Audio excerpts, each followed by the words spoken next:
3, 2, 1. So we start off Unit 4 with some major alliances. The Triple Alliance, the Triple Entente, and the Three Emperors League were the three major alliances that set up for World War I. Kaiser Wilhelm, of course, was the leader of Germany during this time, and he was very proud to be German. He's a big nationalist. And World War I starts off with the Central Powers versus the Allies. We have some major ideas here that we need to know. We have the Western Front, which is in France. We have the Schlieffen Plan, which was the German plan to go through Belgium to get to France, one of my favorite things in World War I. And of course, the sinking of the Lusitania, a British boat filled with Americans that was blown up by German U-boats.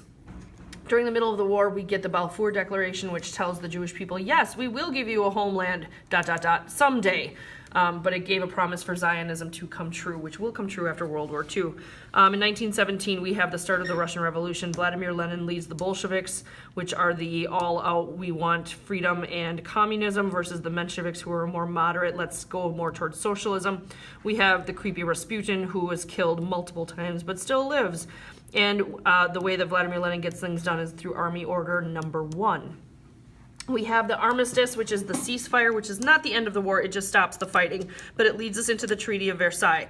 The Germans began the Weimar Republic in response to this, so hopefully that they wouldn't get punished too much by saying, look we got rid of our king, now we can start our own government, you won't hurt us.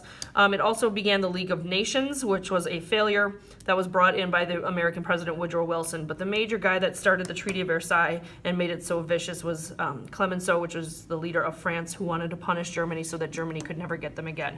Meanwhile, with the Treaty of Versailles, the Ottoman Empire was taken apart, so we have the Ataturk movement, which allows for Turkey to become an independent nation.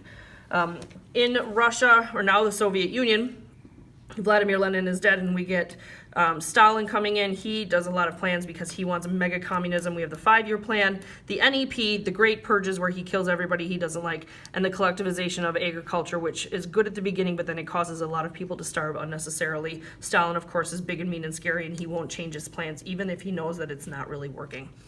Because the economy all over the world is in a really bad place, we have John Maynard Keynes, which begins Keynesian economics, which was what he thought would fix the Great Depression worldwide.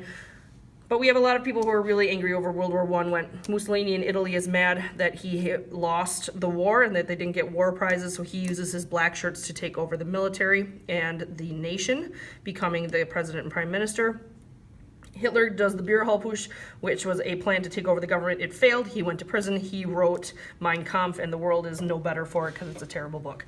Meanwhile, in Spain, Francisco Franco was trying to make Spain into a socialist nation with the Spanish Civil War, and he is in power for many, many years, and it keeps Spain out of World War II, which in a way is a savior for them. But Adolf Hitler comes to power in Germany. He is the leader of the Nazi Party after he gets out of prison. He believes in the fascist idea where everybody works together for the good of the government, and he wants to build the Third Reich of Germany, or the third great empire in Germany. He believes strongly in anti-Semitism, which of course is not a new idea to AP European history. In the 1940s, we've had anti-Semitism through the whole time. But he gets power by consolidating his power because of the Reichstag fire. He then uses the Enabling Act to get people out of power. Kristallnacht is the movement against Jewish people, which ends with the Nuremberg laws, which takes nationality and away from Jewish people. He also wants to spread around Europe Lebensraum, which is the living space or elbow room. He invades other countries and annexes them with Anschluss using Blitzkrieg, which is the overnight military lightning advance. One of the major areas he goes into, of course, is the Sudetenland of Czechoslovakia. The French are building the Maginot Line, which is a line of fortified walls, which all the guns are cemented in place pointing at Germany. So what does he do? He goes around it. Hitler's smart that way. Hitler's also making an agreement with Russia with the Molotov-Ribbentrop Pact, which says we won't invade you, you don't invade us, and we'll all share Poland in the end. And it worked out well for Hitler.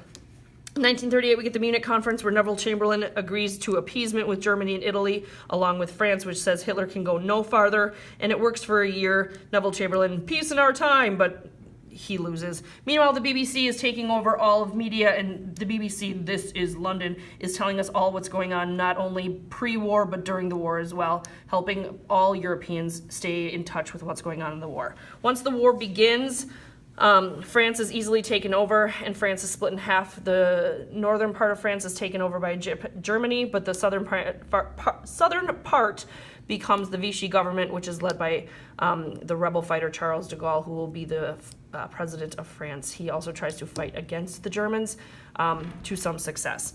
The Atlantic Charter is led by Churchill along with President Roosevelt of the United States to come up with a plan as to how Britain and the United States are going to fight together in the war. And that leads to the big three, which is Roosevelt, Churchill, and Stalin, who unite together to fight and defeat Germany and Italy and Japan. The major battles we need to know are the Battle of Stalingrad, or the starting of the takeback of Russia, D-Day, the northern invasion through France, the Battle of the Bulge, where Germany puts their last chance effort, and the Yalta Conference, which isn't a battle, but it is a meeting of the big three to plan out what's going to happen after the war. Once the war ends, we get the Cold War starting, and we've got a lot of different things that happen to increase the tension between the Soviet Union and the United States, and France and Britain are hanging on with the United States. The Berlin Blockade, the creation of NATO, the Truman Doctrine, Kennan's policy of containment, the Marshall Plan, or the economic miracle of Europe, where we rebuild. Truman Doctrine, of course, is giving men, money, and machinery to any country being threatened by communism. They fight back by establishing the Warsaw Pact, which is all communist nations fighting together, and they lower the Iron Curtain, which is not a real curtain, but just a imagination wall that splits Communist East from Free West. Meanwhile, starting in 1947, after World War II, we have decolonization going on. Gandhi is leading India into independence. Abstract art is also starting up where, hey, let's look at a toilet. That's art. Awesome.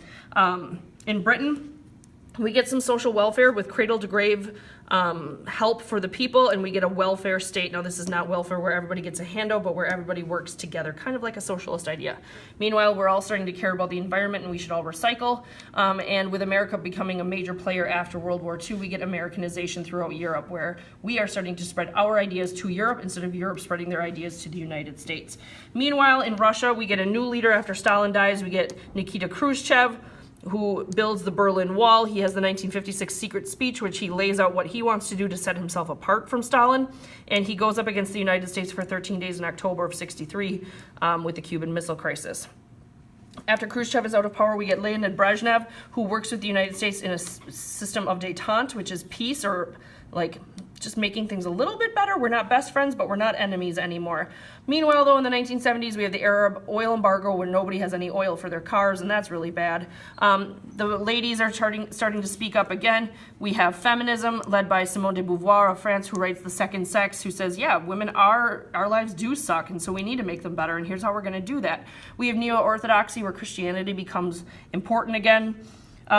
Meanwhile, in the Cold War, we have Gorbachev, Margaret Thatcher, and Ronald Reagan, who are like Harry Potter, Ron Weasley, and Hermione Granger once everything calms down. But Ronald Reagan makes issues with the Russians by calling them the evil empire and starting the Star Wars.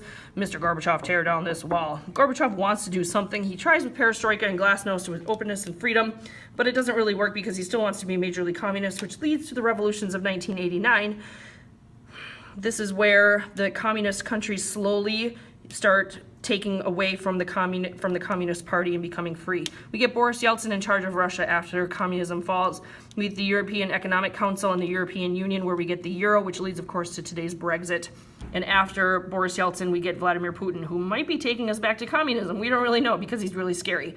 Meanwhile, we have Arab nationalism happening where we left the Arab nations, and so they are taking over themselves, which leads to ugliness because we get Al-Qaeda growing and the Taliban, which leads to the threat of Arab people in Europe at this time.